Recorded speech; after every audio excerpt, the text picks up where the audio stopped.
Guys പഴുപ്പിക്കാൻ വേണ്ടി വെച്ചതായിരുന്നു guys. അപ്പോൾ ഒരു ഭാഗം മൊത്തം കേട് വന്നു പോയി. സാരമില്ല, നമുക്കൊരു ഭാഗമായാലും മതി. ഒരു ഭാഗമെങ്കിലും നല്ലവണ്ണം കിട്ടുമായിരിക്കും കേട്ടോ. നമുക്ക് നോക്കാം ഗൈസ്. നിങ്ങൾ കാണുന്നുണ്ടോ ഗൈസ്? ഇത് എന്തെങ്കിലും പറയാം, ഇതെന്താണെന്ന് എനിക്ക് ഓർമ്മയില്ല ഗൈസ്.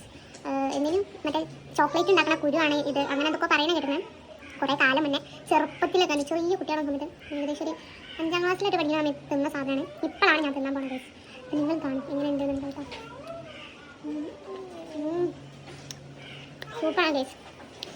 അപ്പോൾ ഇതിൻ്റെ പേര് പല നാട്ടിലും പല പേരുകളായിട്ടും. അപ്പോൾ അവിടെ എന്തൊക്കെ പറയാന്ന് നിങ്ങൾ പറയട്ടോ. ഇവിടെ എന്തോ ഇതിന് കൊക്കോന്നോ അങ്ങനെ എന്തോ പറയും, എനിക്ക് കറക്റ്റ് ഓർമ്മയില്ല ഗൈസ്.